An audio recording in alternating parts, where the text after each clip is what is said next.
શ્રી અક્ષર પુરુષોત્તમ મહારાજની, શ્રી ગુણાતીતાનંદ સ્વામી મહારાજની જય, શ્રી ભગતજી મહારાજની, શ્રી શાસ્ત્રીજી મહારાજની જય, શ્રી યોગીજી મહારાજની જય, શ્રી પ્રમુખ સ્વામી મહારાજની જય.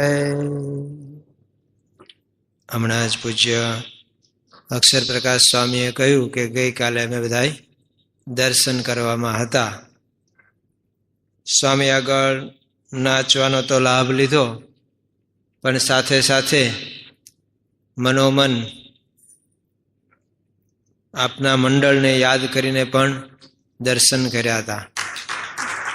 ભાવનગર મંડળને તો સહજ યાદ કરીએ જ દર્શન કરતી વખતે, પણ અહીંયા વડોદરા આવવાનું હતું, અટલાદરા, એટલે પછી ખાસ હૃદયથી આપ સૌને યાદ કરી અને સ્વામી બાપાના દર્શન કર્યા છે. સૌને જય સ્વામિનારાયણ. ગુણાતીતાનંદ સ્વામીનો પૂર્વનો ઇતિહાસ વાંચીએ છીએ તો એમના પિતાનું નામ ભોળાનાથ, એમના પિતાનું નામ વલ્લભજી. વલ્લભજી એ આત્માનંદ સ્વામીના શિષ્ય, કે જે આત્માનંદ સ્વામીનું થોડું આખ્યાન વાંચવું છે. નિષ્કુળાનંદ સ્વામી લાલજી સુતાર, એમના પિતા રામભાઈ સુતાર, એમના પણ મૂળ ગુરુ આત્માનંદ સ્વામી. વલ્લભજીને સંતાન ન હતું. આત્માનંદ સ્વામીના આશીર્વાદથી એમને ત્યાં ભોળાનાથનો જન્મ થયેલો. ભોળાનાથને સંતાન ન, ત્યારે પણ એમને આત્માનંદ સ્વામીના આશીર્વાદ મળેલા. મૂળ લતીપુર ગામે બધા રહેતા હતા. ભાદરાથી નજીક થાય લતીપુર, એટલે કે હાલારમાં. આત્માનંદ સ્વામી પણ ત્યાં વિશેષ રહેતા હતા, પરંતુ ગામમાં થોડી અદેખાઈને લીધે એમનો વિરોધ થતો હતો. સાધુ તો સારા જ હતા, વળી સિદ્ધ હતા, પણ હંમેશા સાચાનો જ વિરોધ થતો હોય છે. ખોટાનું એમણે ચાલ્યા કરે. જો ખોટાની જાહેરાત નથી કરવી પડતી. દૂધની કેટલી જાહેરાત હોય છે, અમૂલ ને આ ને તે ને બધું. ક્યાંય આપણે ગુજરાતમાં દારૂની જાહેરાત નથી હોતી, છતાંય કેટલો ખપે છે. આમ કહેવાય છે ગુજરાતમાં દારૂ બંધી, પણ બીજી રીતે કહેવું હોય તો ગુજરાતમાં દારૂ બધે, ગમે ત્યાં મળી જ રહે વગર બોડે, કોઈને કહેવું નથી પડતું. તો ખોટાનું એવું છે, એનો કોઈ વિરોધ કરતું નથી, સાચાનો વિરોધ થાય છે. શાસ્ત્રીજી મહારાજે સાચી વાત કરી તો કેટલો બધો વિરોધ થયો. છેક મારી નાખવા સુધીના બધા પ્રયત્નો થઈ ચૂક્યા. આજ દિવસ સુધી હજી એ એમનો સ્વભાવ છોડતા નથી, વિરોધ કરવા વાળા. તો આત્માનંદ સ્વામીને એમના શિષ્યો એમનો વિરોધ થયો હતો, અને આત્માનંદ સ્વામીએ કહ્યું કે ભગવાન ભજવાનું સુખ ના આવે ને તો એ ગમે તેવું ગામ હોય તોય ત્યાં ન રહેવાય. તુલસીદાસજી કે જાકો પ્રિય ન રામ વિદેહી તજીએ સો કોટિક બેરી સમ જદ્યપિ પરમ સ્નેહી જાકો પ્રિય ન રામ વિદેહી. તુલસીદાસજી કહે છે કે જેને સીતારામમાં હેત ન હોય, એ ગમે તેવો સગો હોય તો પણ કરોડ વેરીની જેમ એનો ત્યાગ કરી દેવો. અને જે સાચા ભક્તો થયા એમણે એવું કર્યું છે. આત્માનંદ સ્વામીએ આજ્ઞા આપી, આ ગામ મૂકીને બધા બીજે રહેવા જાઓ. અને આ વલ્લભજી, ગગા સુતાર, એ ભાદરા રહેવા ગયા. રામ સુતાર જે નિષ્કુળાન સ્વામીના લાલજી સુતારના પિતાશ્રી એ શેખપાટ રહેવા ગયા. સુખદેવ દવે અને બીજા એક હરિભક્ત એ કાલાવડ રહેવા ગયા. એક નાના ભાઈ કરીને પટેલ હતા, એ ચરોતરમાં રહેવા આવ્યા. એમ બધાએ ગામ મૂક્યું. જો ભગવાન ન ભજાય ને તો ગમે તેવી સાહેબી હોય, સંપત્તિ હોય, તોય શું કામનું? ઉલટાની આડ કરે. દેવાનંદ સ્વામી કે દેવાનંદ સ્વામી કીધું કે તેમાં ભૂલી ગયો તું ભગવાનને, કે ધન દોલત નારીને ઘણા દીકરા રે, ખેતીવાડી ઘોડીને ઘર બાર, તેમાં ભૂલી ગયો તું ભગવાનને રે. મેળી મંદિર જરૂ ખાને માળિયા રે, સુખકારી સોનેરી સહેજ, તેમાં ભૂલી ગયો તું ભગવાનને રે. ગાદી તકિયા ને ગાલ મસૂરિયા રે, અતિ આડ કરે છે જ, તેમાં ભૂલી ગયો તું ભગવાનને રે. તારા મનમાં જાણે જે મરવું નથી રે, એવો નિશ્ચય કર્યો નિરધાર, તેમાં ભૂલી ગયો તું. જે ભગવાનને ભૂલાવી દે એનો ત્યાગ કરવો જોઈએ, મુમુક્ષુ હોય એને. તો ગામનો ત્યાગ કરીને બધા બીજે રહેવા ગયા. આ આત્માનંદ સ્વામી જે ગુણાતીતાનંદ સ્વામીના ગ્રાન્ડફાધર વલ્લભજીના પણ ગુરુ છે, ભોળાનાથના પણ ગુરુ છે. ભોળાનાથને પણ સંતાન નહોતું, અને ત્યારે આત્માનંદ સ્વામીએ કીધું કે તમે મહાદેવની માનતા રાખો, પૂજા કરો સોમનાથની. અને આત્માનંદ સ્વામીના આશીર્વાદથી એમને ત્યાં લગ્ન પછીના 15 વર્ષે એમને ત્યાં સંતાન થયું. એનું નામ પાડ્યું ભોળાનાથ, કારણ કે ભોળાનાથે આપેલા એટલે ભોળાનાથ નામ પાડ્યું. ભોળાનાથને જયારે યજ્ઞોપવિત અપાણી 8 વર્ષે, ત્યારે ભોળાનાથે ગુરુજીની આજ્ઞા માગી કે મારે બ્રહ્મચર્ય પાળવું અને વિદ્યાભ્યાસ કરવો. બ્રાહ્મણનો ધર્મ છે, એને કંઈક આવડવું જોઈએ. જેમ આપણે સત્સંગી પાસેથી બધાને અપેક્ષા હોય ને કે જ્ઞાનામૃત જેટલું તો જ્ઞાન બધાને હોવું જોઈએ. હમણાં બધા પરીક્ષા આપવાની છે, બધા એ નહીં પણ જેને કોઈ એમાં ફોર્મ ભર્યું છે એને. બીજાને નિરાત, કઈ ખટખટ નહીં, કઈ વાંચવું નહીં, કઈ માથાકૂટ નહીં. તો જ્ઞાનામૃતમાં આપણે જેટલું જાણવા જેવું છે ને એ બધું લખેલું છે. નાની એવી પુસ્તિકા છે. ઘણા કે મને યાદ નથી રહેતું. ઉઘરાણી કેમ યાદ રહે છે ભાઈ? યાદ તો રહે છે, રાખવું નથી. તો ભોળાનાથ કહે છે કે મારે વિદ્યાભ્યાસ કરવા જવું છે. ત્યારે આત્માનંદ સ્વામી કીધું કે તું ઉંમર થાય ત્યારે ગૃહસ્થાશ્રમમાં રહેજે, ત્યારે તારે ત્યાં જે સંતાન થશે ને એ પ્રગટ ભગવાનના ઉપાસક થશે અને એ કેટલાયને ધર્મને રસ્તે ચલાવશે. સમય જતા સુખદેવ દવેના દીકરી સાકર,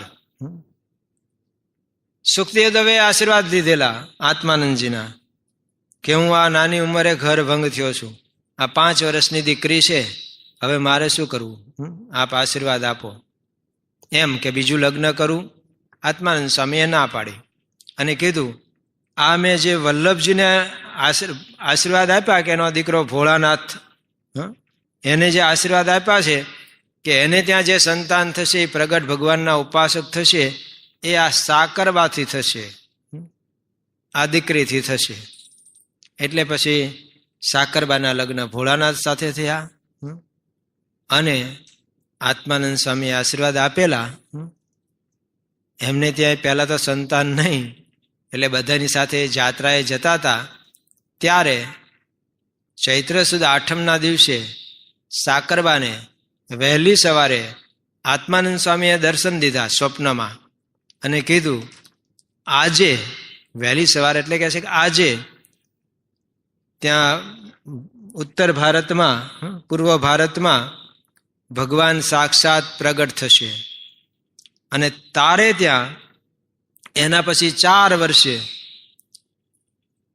અક્ષર બ્રહ્મ ભગવાનના ઉત્તમ ભક્ત એ તારે ત્યાં જન્મ લેશે. એટલે હવે આગળ જાત્રાએ જવાની જરૂર નથી. આ સ્વપ્નની વાત સાકરબાઈએ ભોળાનાથજીને કરી અને પછી એ લોકો પાછા ભાદરા ગયા. આપણે જાણીએ છીએ કે ગુણાતીતાનંદ સ્વામીને પણ આત્માનંદ સ્વામીના આશીર્વાદ મળેલા છે. આત્માનંદ સ્વામી કોણ હતા એની થોડી વાત અહીંયા હરિલામૃતમાં લખેલી છે, એ વાંચશું. આમ તો વિચાર કરતો સ્વામીની વાતોનું કંઈક કથા કરશું, પણ પછી એમ થયું કે ભાઈ સ્વામીની વાતો બધા વાંચે જ છે, તો સાથે સાથે શ્રી હરિલીલામૃત જે અદ્ભુત ગ્રંથ છે, જો બીજું બધું ટકે ન ટકે પણ ગ્રંથો તો આજે આપણે વિચાર કરીએ કે જો શ્રીમદ ભગવદ્ ગીતા ન હોત તો શ્રી કૃષ્ણ ભગવાનને કેટલા ઓળખતા હોત. આજે જ્યાં જ્યાં આમ શ્રી કૃષ્ણ ભગવાનની વાત આવે તો એમાં ભગવદ્ ગીતા આવે. તો શાસ્ત્ર છે એ કાયમ રહે છે. હા, રિપ્રિન્ટ થયા કરે, એટલું કઈ એનું આયુષ્ય ન હોય કાગળનું, પણ જો વેદો હજી મળી આવે છે, કેટલા વર્ષો થયા છે, પુરાણો હજી મળી આવે છે, તો રીપ્રિન્ટ થાય. તો જે 3 આધાર સ્તંભો કીધા ને, કુછ બાત હૈ કે હસ્તી મિટતી નહીં હમારી, સારે જહાં સે અચ્છા હિન્દુસ્તાન હમારા, તો એ હિન્દુસ્તાન માટે કીધું છે, પણ ધર્મ માટે પણ એ જ છે. સંસ્કૃતિના આધાર સ્તંભો કીધા, એમાં એક શાસ્ત્ર ગણાવ્યું છે. તો આ શાસ્ત્ર છે હરિલીલામૃત. ભગવાન સ્વામિનારાયણના જન્મથી માંડીને ધામમાં પધાર્યા ત્યાં સુધીના ચરિત્ર, એની સાથે સાથે બધા ભક્તોના ચરિત્રો આવે, અને ઉપદેશની વાતો પણ સહજ રીતે આમાં વણાઈ ગઈ છે. કવિવર દલપતરામે ઉપજાતિ વૃત્તમાં, એટલે કે ઉપજાતિ છંદમાં ઠેક ઠેકાણે ઉપદેશની વાત જોડી દીધી હોય. કે પછી એ સંગ્રામસિંહજી રાજા ગોંડલના હોય અને એમનો યુવાન પુત્ર એ પથુભા એટલે કે પૃથ્વીરાજસિંહ એ મૃત્યુ પામે, એનો શોક હોય, અને એ શોક એટલો બધો વ્યાપેલો, સ્વાભાવિક છે થાય. આ તો આપણને સત્સંગ છે એટલે હવે, અને કેટલા બધાના હરિભક્તોના પ્રસંગો સાંભળીએ છીએ, પેલા એ સાકર વેચીને, પેલા એ આમ કર્યું ને પેંડા વેચ્યા, કે દીકરો તો ધામમાં ગયો છે, એટલે આપણને બધાને બળ મળી ગયું કે આમાં બહુ શોક ન કરાય, દીકરો ધામમાં જાય છે. પણ સંગ્રામસિંહજીને ક્યાં એવું હતું? હા, એમના જે પત્ની હતા મોંઘીબા, એમને થોડો સત્સંગનો રંગ. આ બાજુ ગુણાતીતાનંદ સ્વામી ગોંડલ પધારતા હતા એટલે સંગ્રામસિંહજીના ગુરુ કહેવાય. પણ હવે રાજા હોય એટલે કેટલું કથામાં બેસે. આપણી કથામાં કોઈ રાજા આવે છે? કોઈ નેતા આવે અત્યારમાં? જાગ્યા જ ન હોય જી તો એ, કારણ કે એમની રાત રળિયામણી હોય. સવારમાં તો એ કઈ વહેલા જાગી શકે નહીં, કથામાં કેમ ના આવે? આ તો આપણે બધા ભાગ્યશાળી છે કે આટલી મોટી સંખ્યામાં. આશ્ચર્ય થાય હો, અમારે સદગુરુ સંતો પધારે છે તો આટલી સંખ્યા થતી જ નથી, સવારની નથી થતી. સાંજના થાય પણ સવારમાં તો ન થાય. અહીંયા આપણે સારું છે પ્રથા કે સવારમાં આટલી સંખ્યામાં બધા કથા સાંભળવા આવે છે. તો સંગ્રામસિંહજીને શોક મટતો નતો, ઘરમાં બેસી રહે, કોઈને મળે નહીં, કાંઈ નહીં. એટલે એમના દીવાને વિચાર કર્યો કે આવી રીતે કેટલા દિવસ ચાલે રાજ, અને કમસે કમ આનો કઈ ઉપાય તો આપણે કરવો જ જોઈએ ને. કર્યો હશે ઉપાય, પણ એ ઉપાયથી એમને કાર્ય ન થયું. જેમના કેટલીક વખત આપણે નહીં કે મોટા ડોક્ટરને બતાવો, મોટા દવાખાને લઈ જાઓ, ગામડેથી ન હોય તો કે વડોદરા લઈ જાઓ, વડોદરાથી એવું કહે કે પછી અમે મુંબઈ લઈ જાઓ. હવે તો અહીંયા બધી સગવડતા થઈ ગઈ કહેવાય. તો વિચાર કર્યો કે ગુણાતીતાનંદ સ્વામીને બોલાવીએ અને ગુણાતીતાનંદ સ્વામીને આમંત્રણ આપવા 2 જણને મોકલ્યા અને પત્રમાં લખ્યું કે આવી રીતનું છે. ગુણાતીતાનંદ સ્વામી તરત પધાર્યા અને દરરોજ એમને કથા કરતા હતા. તો આમાં વણી લીધું છે કે નૃપતે દુઃખ તો બહુ સયું, સુણ આ વાત ગુણાતીતે કહ્યું, કે મરવું જનનો સ્વભાવ છે, જન્મ્યો ત્યાંથી નક્કી ઠરાવ છે. કે તમે શું રડ્યા કરો છો ને શોક કરો છો? નક્કી જ છે. આમાંથી હું તમને પૂછું, તમને કોઈને જ્યોતિષનું જ્ઞાન છે ખરું? હોય તો હાથ ઊંચો કરજો. આ બેઠા છે, નીચે બેઠા, આ બાજુ કદાચ હોય પણ ખરું, એટલે નથી પૂછતો. લગભગ કોઈને આપણને એવું જ્યોતિષ જોતા આવડતું નથી, કારણ કે આપણે એનો અભ્યાસ, જ્યોતિષ શાસ્ત્ર ખોટું નથી હો, વેદનું એક અંગ છે, સાચું છે. હા, આપણે પ્રગટના ઉપાસક છીએ એટલે આપણને એની કોઈ પરવા નથી, કારણ કે આપણા નિયંતા હવે પ્રકૃતિ કે માયા કે કાળ કર્મ કોઈ નથી, પ્રમુખ સ્વામી મહારાજ છે. એટલે આપણને એની બહુ રસ ના પડે. પણ હું તો કહું છું, બધાને થોડુંક તો જોશ જોતા આવડે ને આવડે. આમ બધાની હથળી જોઈને કહી દઈએ, તારે માથે નગારા વાગે મોતના રે, નથી એકે ઘડીનો નિર્ધાર. બધાને આટલી તો ખબર પડે છે. હા, યાદ નથી રહેતું કાયમ, એ જુદી વાત છે. એ ભગવાને સારું એટલું મૂક્યું છે, કારણ કે નહીંતર ઉદાસ થઈ જઈએ. તો ગુણાતીતાનંદ સ્વામી કીધું, મરવું જનનો સ્વભાવ છે, જન્મ્યો ત્યાંથી નક્કી ઠરાવ છે. આટલું તો નક્કી નક્કી નક્કી. તમને કેટલી સંપત્તિ મળશે, શારીરિક સુખ કેવું મળશે એ આપણે કદાચ ન કહી શકીએ, પણ એક તો કહી શકીએ કે પ્રભાતે ફૂલડિયા ખીલે, સાંજે તે કરમાયેજી, નિત્ય બાગમાં નવીન કલિયો, ખીલીને ખરી જાયજી.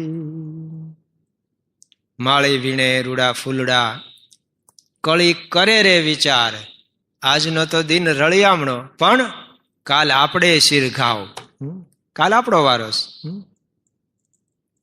કારણ કે કાળ, દેખ કાલ કિસી કો ન છોડતા હૈ.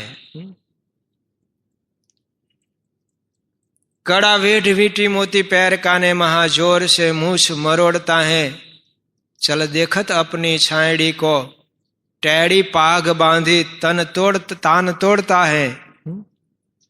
तन अतर तेल फूले लगावत, नेह त्रिया संग जोड़ता है. ब्रह्मानंद कहे देख विचार प्यारे, देख काल किसी को न छोड़ता है. કોઈ ને મૂકે નહીં. ભગવાન અહીંયા પધાર્યા, અવતારો થયા, એ કોઈ રહ્યા નથી.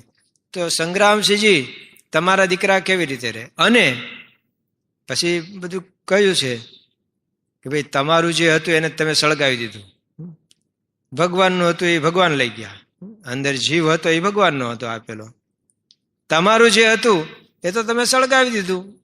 રખાય છે કાંઈ? તો પાછું ગંધાવા માંડે. એ તો થોડો ઘણો દીવ હોય તો એમ કે હવે, જો કે હવે તો બધા રાત્રે અગ્નિ સંસ્કાર થવા માંડ્યા. હવે એવું ના રહ્યું કે રાત્રે ન લઈ જવાય, આખી રાત પછી રાખો. તો ગુણાતીતાનંદ સ્વામી તો ઉપદેશની વાતો આમાં વણી લીધી, સહજ બધાને સમજાય એવી.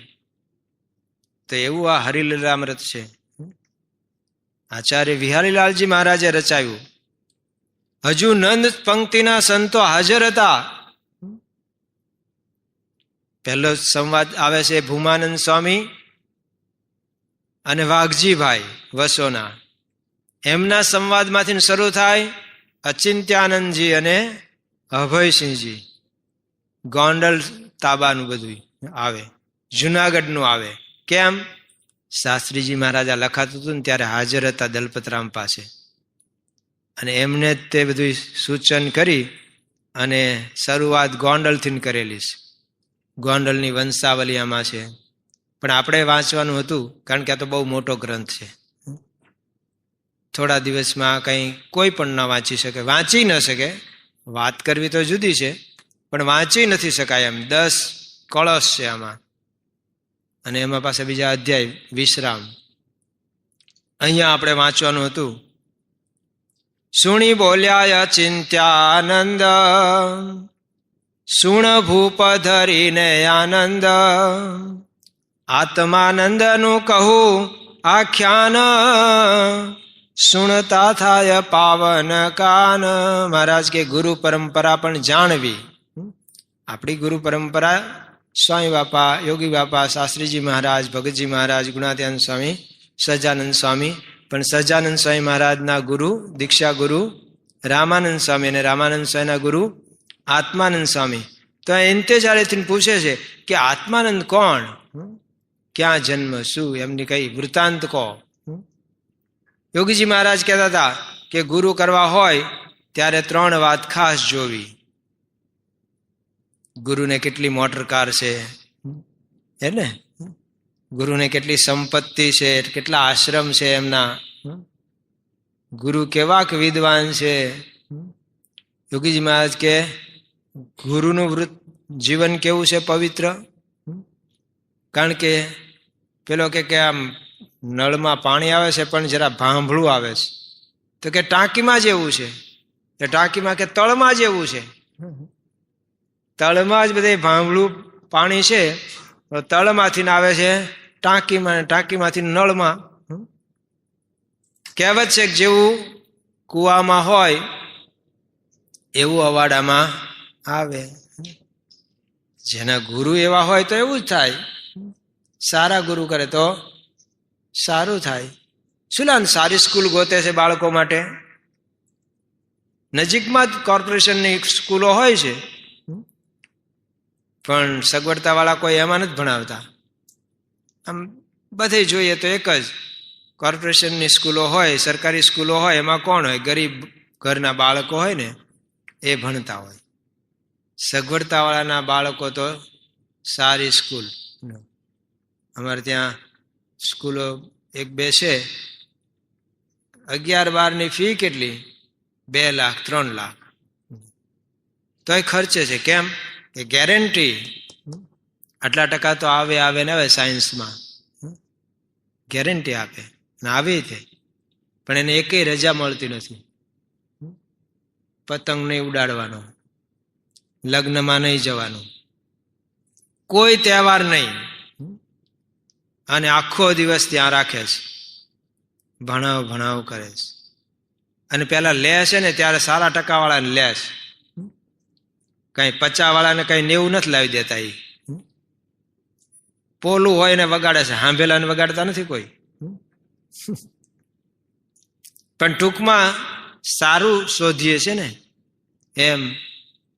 ગુરુનું વૃત્તાંત જોવું, ગુરુનું વૃત્તાંત જોવું, ગુરુ થકી શિષ્ય જે છે એનું વૃત્તાંત જોવું, અને ગુરુ કે છે કરવા.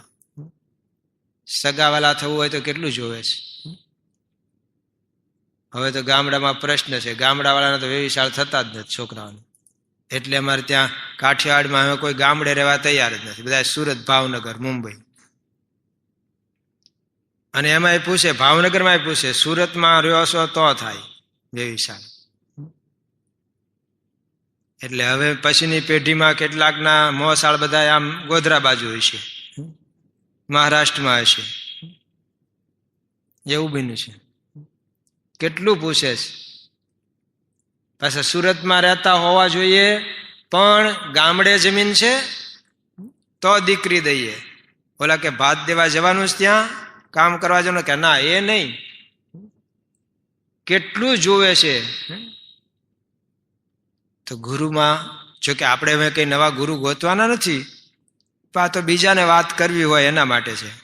આપણે તો કરીને બેઠા છીએ, પામીને બેઠા છીએ. તો આત્માનંદ સ્વામી એમનું જન્મ છે એ પહેલા અહીંયા એક વૃત્તાંત લખે છે કે સુરતમાં એક શેઠ હતા. ઘણા શેઠ છે, પણ એક શેઠની વાત છે. એમને ત્યાં એક દક્ષિણી સંન્યાસી, નામ એમનું ગોવિંદાનંદ, એ આવેલા. કંઈક સિદ્ધ પુરુષ હશે. એમની આગળ શેઠે ફરિયાદ કરી કે બાપજી, અમારે એક ગાય છે, પહેલા 10 શેર દૂધ કાઢતી હતી, હવે દોવા નથી દેતી. તો કોઈ વહુકી ગઈ હોય? કે ના, એવું નથી, હમણાં આવું થઈ ગયું છે. તો ગોવિંદાનંદજી આમ ધ્યાનમાં તો બેઠા ને એમને જાણી તો લીધું, છતાં એમ કીધું કે આપણે જરા ધ્યાન રાખવું હવે. એટલે ગોવાળને બોલાવ્યો. ગોવાળને કીધું, ભાઈ ગાય હવે દોવા નથી દેતી, દૂધ નથી, કોઈ દોઈ લે છે? કારણ કે આમ તો બધા વિશ્વાસુ માણસ ભરવાડ, એ લોકો સોગન હોત ખાય કે દૂધમાં પાણી નથી નાખ્યું, તો પાણીમાં દૂધ નાખ્યું હોય, પણ નાખે ને નાખે જ. એવું બને, બધાય નો એવું કરતા હોય, પણ કોક એવું કરે. જેને ઘરે દૂધ આપે ને ત્યાં પીવા પાણી માગે, લોટો ભરીને થોડુંક પીવે ને બાકીનું ઓલામ નાખે. તો પેલા લેનારા રાજી થાય કે આપણને ચોખ્ખું આપ્યું અને હવે પછી વાળાને પાણી વાળું જશે. પણ પેલા ઘરે ઘરે પાણી માગે. આ 10 શેરની બગોણીમાંથી 15 શેર દૂધ નીકળે. તો કીધું ગોવાળને કે ભાઈ ધ્યાન રાખો, નહીં તો અમે ચરાઈ નહીં આપીએ. એટલે એમણે ધ્યાન રાખ્યું. પછી સમાચાર આપ્યા કે શેઠ, ગાય છે ને રોજ દરિયામાં જાય છે અને પછી પાછી આવે છે, એટલે આમાં કંઈક છે રહસ્ય. કે એવું કઈ બનતું છે? ગાય કોઈ દી દરિયામાં જઈ શકતી છે? તમે નજરે જોવા આવો. અને ગોવિંદાનંદ બ્રહ્મચારી અને શેઠ એક વાહનમાં બેસી ધ્યાન રાખવા આમ બેઠા. ખરેખર ગાય દરિયામાં પાણી ઉપર ચાલે, છબછબિયા પાણી હોય ને એમાં જેમ ચાલે ને એમ ચાલે. દરિયાને સામે કાંઠે જાય, એક ટેકરા પર જઈ અને ત્યાં બધું જ દૂધ એનું સ્રવી જાય એક જગ્યાએ, અને ગાય પાછી આવે. આ જોયું નજરે. ગોવિંદાનંદજીએ કીધું, અહીંયા શિવનું લિંગ હોવું જોઈએ અંદર, એટલે ગાય આવું કરે છે. આપણે થાય કે આવું બધું સાચું કહેવાય કે આ દંત કથા હોય, પણ આપણે જાણીએ છીએ કે આસી ગામમાં યોગીજી મહારાજ હતા અને કીર્તન ગાતા હતા કે પ્રાણ થકી મુને વૈષ્ણવ વાલા, રાત દિવસ હૃદે ભાવું રે, તપ તીરથ વૈકુટ પદ મેલી મારા, હરિજન હોય ત્યાં આવું. એમાં આગળ કડી આવે છે સંતનો મહિમા. તો ત્યાં જે ભગત, જૂનું મંદિર હતું, સ્વામિનારાયણ મંદિર હતું, ભગત હતા, એમને મોટી ઉંમર, ઊંઘ નહોતી આવતી. યોગીજી મહારાજ વહેલા 3:30 જાગીને પ્રભાત્યા ગાતા હોય. તેમણે કીધું કે સ્વામીજી અત્યારે કોઈ એવા સાધુ હોય ને હુલાના એવા ગપ્પા ગાવા. અત્યારે ચિંતામણીની પારસમણીનો બધો મહિમા કીધા કરે, પણ ક્યાંય છે જ નહીં, પુસ્તકમાં જ છે. યોગીજી મહારાજ સરળ તરત માળા લીધી. આ તો મંદિરમાં હતા, બાકી ટ્રેનમાં હતા તો નહોતું કર્યું. પત્તે રમવા વાળાએ કીધું, એ મહારાજ હળવે બોલો ને, કા શું થાય છે? ડિસ્ટર્બ થઈ છે. પત્તે રમવા શું ડિસ્ટર્બ થતા છે? તો યોગીજી મહારાજ તરત જ ભજન બોલવાના બંધ કરીને માળા ફેરવવા લાગ્યા. અતિ સરળ યોગી બાપા. અને નિષ્કુળાનંદ સ્વામીએ લખ્યું છે, સરળ વર્તવે છે સારું રે મનવા, સરળ વર્તવે સારું. માને આટલું વચન તું મારું રે મનવા, સરળ વર્તવે છે સારું. આંકડો વાંકડો વીસીના સરખો ન રાખીએ વારું, દેખી કોઈ દ્રગે દયા ન આણે, પડે માથામાં પેંજારું. કોઈ મજા ન આવે કડક સ્વભાવ વાળા સાથે. યોગીજી મહારાજ સરળ. આશીમાં કીર્તન બંધ કર્યા.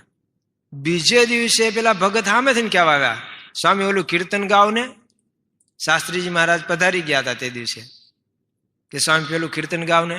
કે ભગત હવે કઈ અનુભવ થયો તમને? શું થયું? કે હા, આજ રાત્રે આ મંદિરના દરવાજાનું ડેલી આપમેળે ખુલી ગઈ. હું તો જાગતો જ તો, એક સફેદ ગાય આવી અને શાસ્ત્રીજી મહારાજ જ્યાં સુતા હતા એમના પગે આમ નમન કર્યું, 2-3 વખત નમન કર્યું અને પછી નીકળી ગઈ. હું વાંહે લાકડી લઈને જોવા ગયો કોની ગાય છે, પણ થોડાક વારમાં તો ગાય અદૃશ્ય થઈ ગઈ. તો જો આવા ઘણી વખત આવા પ્રસંગો આપણે સાંભળીએ છીએ કે દાદા ખાચરના માસિયાઈ બેન રાજબાઈ હતા, એમનું એ ધામમાં ગયા, એમના અગ્નિ સંસ્કાર વખતે આપણે જાણીએ છીએ કે અગ્નિ અડતો નહોતો. પછી ગોપાલ સ્વામીએ કીધું કે અગ્નિદેવને કહો કે હવે સતી નથી એમાં, એટલે હવે તમારે સ્પર્શ કરવામાં વાંધો નહીં. પછી અગ્નિ લાગ્યો. પણ જ્યાં અગ્નિ સંસ્કાર કર્યો હતો ત્યાં કહે છે કે એક ગાય આવતી હતી અને આવી જ રીતે દૂધ એના પર પોતે દૂધ સ્રવી જતું હતું. તો મહારાજને આ વાત કરી. મહારાજ કે એક ગંગાજી આવે છે, પાવન થવા માટે આવે છે, ગાયના રૂપે આવે છે. તો આ પણ કોઈ દેવ ઈચ્છાએ આવું બન્યું હોય. શાસ્ત્રમાં તો એવું બધું કરીએ ને તો શંકા ચાલ્યા આવ્યા કરે કે શ્રી કૃષ્ણ ભગવાનને 16,000 રાણીઓ, પાછા એક એક રાણીને 10-10 દીકરા. હવે આખું ગામ એમનું જ થયું કહેવાય ને તો શંકા થાય. ડોંગરે મહારાજ કે આ સમાધિ ભાષા સમજવી, સમાધિમાં બધું શક્ય છે. કેટલી વાત એવી હોય કે આપણને માન્યામાં ન આવે. જો ને મહારાજે પીરસતા હતા એને ના પાડી કે એ સ્વામીને હવે તું નહીં પીરસતો. કેમ મહારાજ? મહારાજ કે બીમાર છે, પછી એને ખાધા ન ખબર પડે, પણ આપણે તો ખબર રાખવી જોઈએ ને. ચલો પીરસતા એને પાસે ગયો ને ત્યારે પૂછ્યું, સ્વામી તમે બીમાર છો? તો કે હા. બોલો કે 18 લાડવા તમે ખાઈ ગયા તો બીમાર 18 ખાતા હશે તો હાજા કેટલા ખાતા હશે? હવે આપણે આખા ઘરથી ન ખૂટે 18 લાડુ તો કેટલી એવી વાત હોય, આપણે જમાના બહાર નીકળી ગયા હોય, ન માયનામાં આવે. ખોદતા શિવલિંગ મળી આવ્યું. ગોવિંદાનંદ બ્રહ્મચારીએ આજ્ઞા કરી શેઠને, અહીંયા મંદિર કરાવ. તું ગ્રહસ્થ છો, તારો ધર્મ છે, મંદિર કરાવ. જો આપણે ત્યાં બધા હરિભક્તો ગામો ગામ અત્યારે મંદિરો કરે છે ને, દેશમાં ને વિદેશમાં ચારેય બાજુ. કોઈ પ્રકાશનો અંક એવો હોય છે કે જેમાં પ્રતિષ્ઠાનું ન લખ્યું હોય, છેલ્લા પાના તો એના જ હોય છે. હવે પ્રતિષ્ઠા કરી, હવે બાપા બધે જઈ શકતા નથી તો સદગુરુ સંતો એ પ્રતિષ્ઠા કરે. અમે ગયા વખતે અહીંયા આવ્યા તે સંતો અમને લઈ ગયા તે ત્યાં ગવાસદ ગયા હતા. ક્યાં? પહેલી જ મારે તો માતાજીની પ્રતિષ્ઠા કરવાની આવીશ, માતાજીના મંદિરે. તો મંદિર કરાવવા મહારાજે આજ્ઞા કરી છે. ગુણાતીતાનંદ સ્વામી કીધું છે કે જે સદ્ધર હોય એમણે બાઈ ભાઈનું મંદિર કરાવવું પોતાના ગામમાં. અત્યારે આપણે એક મંદિર કરીએ છીએ, બેઠક ને વ્યવસ્થા, દર્શન વ્યવસ્થા બધું જુદું રાખીએ છીએ, પણ મંદિર કરાવવું પુણ્યનું મોટું કામ છે. વર્ષો સુધી એમાં બેસીને કોઈ ભજન ભક્તિ કરશે એનું લાભ એને મળશે. અથવા તો ભગવાને આપણને આપ્યું છે કંઈક બીજા જેને સગવડતા હોય એને, કદાચ એક વ્યક્તિ ના બાંધે, પણ જ્યારે મંદિર બંધાતું હોય ત્યારે સૌએ સાથ સહકાર આપવો. આપણા હાથે આપણે ના કરી લઈએ, આપણી પછી કોઈ આપણા પાછળ પુણ્યદાન કરે એના કરતા હાથે સાથે આપણા હાથે કરી લેવું. પછી એમ પારાયણ બેહારે, પછી આપણે ક્યાં સાંભળવા નવરા હોઈએ? આગલા જન્મનું આપણને કઈ અત્યારે ઓડકાર આવે છે ક્યાંય થાળ ધરાવે તો પછી ક્યાંય આપણી વ્યવસ્થા થઈ ગઈ હોય. આપણી તો બરોબર છે કે અક્ષરધામમાં, પણ લોકમાં એવું કરે છે ને તો પછી પારાયણ બેહારે અમારા પિતૃના મોક્ષાર્થે. પાછા 5, 7, 10 જણના નામ લખ્યા હોય, એક ખામટા બધાના મોક્ષ. તો પછી બધા શું કરે? બહુ તો પારાયણ કરાવે. બધા પારાયણ નથી કરાવતા. 3 વર્ષે હરાદમાં ભેળવે. એ પાછા પછીના કોક આવે તો આ હરાદ બંધ થાય. તેમ પેલા હાતમનું નાખતા હતા ને કે હા, પણ પછી અમારા બાપુજી 5મના ધામમાં ગયા ને એટલે હાતમનું બંધ કરીને 5મનું નાખીએ છીએ. તો આગળ વાળા તમારા દાદાનું કે ગયું, હવે નથી નાખતા. હરાદમાંથી નહીં કાઢ નાખે, કાંઈ રહેવાનું નહીં ભાઈ. એને કરતા ગોવિંદાનંદ સ્વામીએ કીધું બ્રહ્મચારીએ, તું મંદિર કરાવે અહીંયા. અને મંદિર કરાવ્યું એ જ અત્યારનું ગોપનાથ મંદિર. એટલે આમ ગુરુ પરંપરાનો છેડો ખેંચો ને તો મૂળ ત્યાં જાય પાછું ગોપનાથ. આ ગોવિંદાનંદ પછી ત્યાં બ્રહ્મચારી તરીકે રહે છે, સેવા પૂજા કરતા હોય છે. ગોવિંદાનંદના શિષ્ય થાય છે આનંદાનંદ. આનંદાનંદ એટલે બે એમના શિષ્ય હોય છે ગોવિંદાનંદના. એક આનંદાનંદ અને બીજા જુનાગઢના નરસિંહ મહેતા. આજે પણ નરસિંહ મહેતાનું ત્યાં સ્ટેચ્યુ છે, કારણ કે નરસિંહ મહેતાને જે ભગવાનનો સાક્ષાત્કાર થયો એ ગોપનાથ થયેલો છે. જે એમને રાસના દર્શન થયા એ ગોપનાથમાં થયેલા છે. તો આત્માનંદ સ્વામી આપણા જે છે એ આ આત્માનંદ સ્વામીના શિષ્ય આનંદાનંદ, આનંદાનંદના ગોવિંદાનંદ ને ગોવિંદાનંદના આત્માનંદ, એટલે કે રામાનંદ સ્વામીના ગુરુ. આત્માનંદ સ્વામીનું મૂળ જન્મ છે ધુવાઉ ગામ, હાલારમાં આવ્યું. ત્યાંથી પછી મેખાટીંબી રહેવા આવ્યા. ત્યાંથી પછી પાલીતાણા, ગારિયાધાર ને એમ બધું રહેતા હતા, કારણ કે એમના પિતા ધામમાં ગયેલા. એ વિશ્વંભર ભટ્ટ એમનું નામ. એમના લગ્ન થયેલા, એમને 4 દીકરા. પછીથી દીક્ષા લીધી છે. મોટી ઉંમરે લઈ શકાય, અત્યારે આપણે ત્યાં વ્યવસ્થા નથી રહી, આજીવન તરીકે રાખે છે. યોગી બાપા સુધી નહોતું. મોટી ઉંમર વાળા હોય તો એને મોટા સ્વામી કહેતા પછી, પણ દીક્ષા આપી દે. ગમે તે આવે તરત જ દીક્ષા. ટ્રેનિંગ કે એવું કઈ હતું નહીં, સાધક વ્યવસ્થા, પાસ થયા નપાસ થયા પાછા મોકલ્યા ને એવું કાંઈ નહીં. શાસ્ત્રી મહારાજ કે દાડીઓ તો એક ન રાખવો, એટલું તો કામ કરશે. યોગીજી મહારાજ તો એક ભાઈ માટે તો ફરિયાદ બીજાએ કરી કે સ્વામી આણે કેટલી વખત દીક્ષા લીધી, દર વેકેશનમાં દીક્ષા લેશ, જાણે ફરવા આવતો એમ પાછ જતો રહેશ. યોગી બાપા તોય દીક્ષા આપે. બીજાને કંટાળો આવ્યો કે આને કેટલીક વખત દીક્ષા આપવાની છે. તો આત્માનંદ સ્વામી એટલે કે વિશ્વંભર ભટ્ટ, એ વિશ્વંભર ભટ્ટ હતા ને ત્યારે પણ સિદ્ધાઈ હતી. એક વખત વિશ્વંભર ભટ્ટ છે એ એક રસ્તે ચાલ્યા જતા હતા, એમાં 3-4 કાઠી દરબારો પણ ભેગા થઈ ગયા. એમાંના એક ઓઢો ખુમાણ આમાં લખે છે. અને રસ્તે જતા હતા ને તો આમ કેટલાય વીંછી આમ ઉભરાણા હોય ને લાઈન ચાલી જતી હતી. એટલે પેલા ઓઢા ખુમાણે એને પૂછ્યું વિશ્વંભર ભટ્ટને કે મહારાજ આ શું આટલા બધા વીંછી? કીડીઓ હોય આટલી, મકોડા ઉભરાય, પણ વીંછી આટલા બધા? તો વિશ્વંભર ભટ્ટે કીધું કે આ એક શેઠનું ધન જાય છે, દાટેલું હોય છે ને ક્યાંકથી. જો તમારે જોઈતું હોય તો ઘોડાનો જે પાવરો હોય ને એને ચંદી આપે, પેલું કઠોળ ને ખવડાવે ચણા આદિ, એના માટે ચામડાનું હોય, એમાં ભરી લો.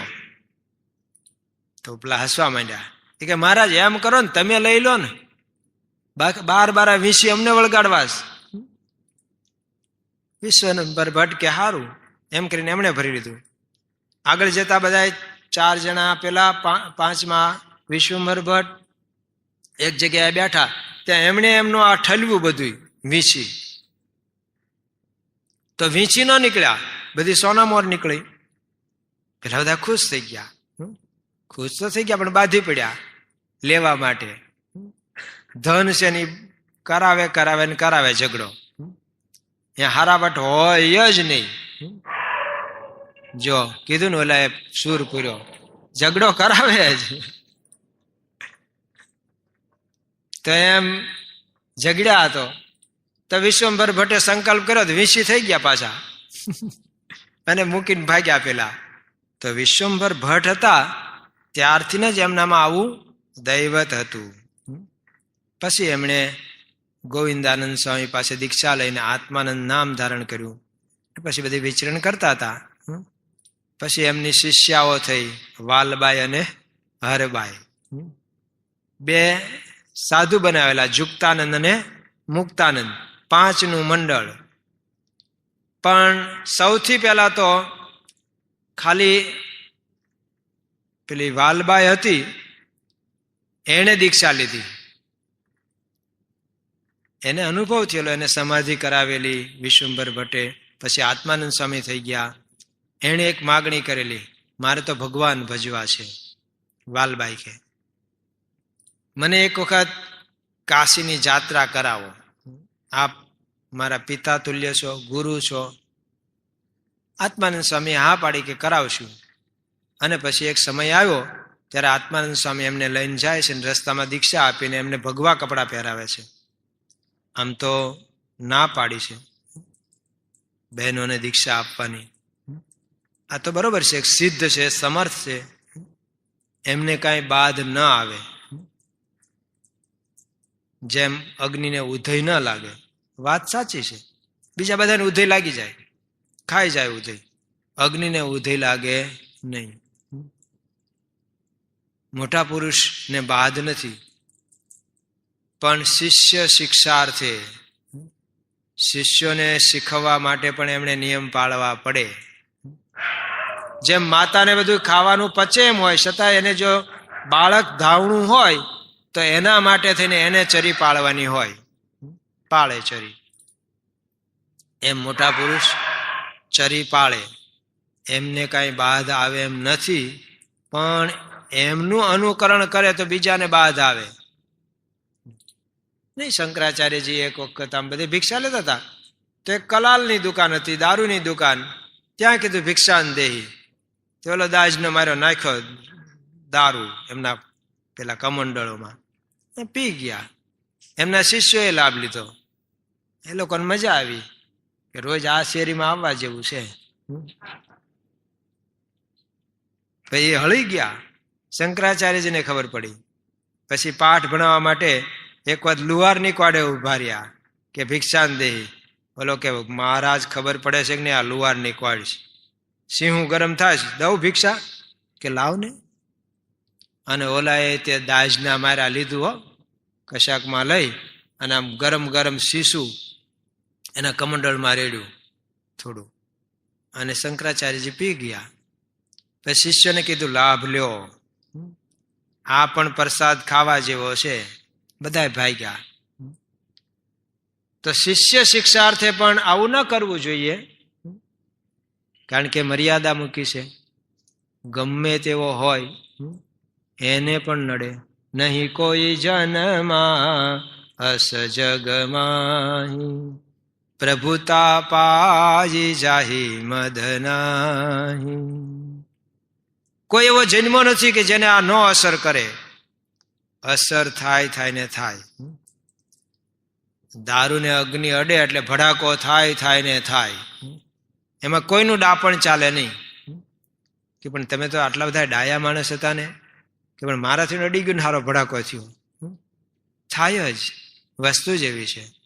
આ તો લક્ષ્મણજી રામચંદ્ર ભગવાનને ઉપદેશની વાત કરે છે. બોલો, ક્યારેક ક્યારેક એવું બને, બધા ઉપદેશકો હોય ને એને કોઈ ઉપદેશ આપે ક્યારેક, તો લક્ષ્મણજી આ વાત કરે છે. પણ હવે અવાનવ થઈ ગયા છે, એટલે હવે બહુ ઝાઝુ ખેંચાય નહીં. આપણો આપેલો સમય પૂરો થાય છે. તો આવતીકાલે જો યાદ આવશે ને તમે યાદ કરાવજો શું આપણે ક્યાં વાત મૂકી હતી અને શું વાત આજે થોડીક થઈ હતી. કાંઈક યાદ રહે તો કરજો, આમ તો મને તો યાદ નહીં રહે. મને હમણાં એક સંતે કીધું ફોનમાં, મને કે તમે કલકત્તા ઓલી હવારે વાત કરી હતી ને, કોઈ કીર્તન ગાયું ને એના પરથી એ મેટર મને લખીને આપો ને મોકલો ને. કીધી તો હું ભૂલી ગયો ત્યાં હું વાત કરી હતી. મેં કીધું કલકત્તા વાળા ભૂલી ગયા હશે, કોઈને યાદ નથી. આ તો શ્રાવણ મહિનાની કથા હશે ભાઈ, કઈ યાદ થોડુંક રાખવું એવું ફરજિયાત છે.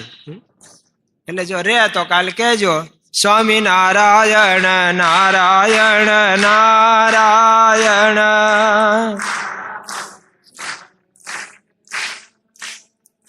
સ્વામી નારાયણ નારાયણ નારાયણ,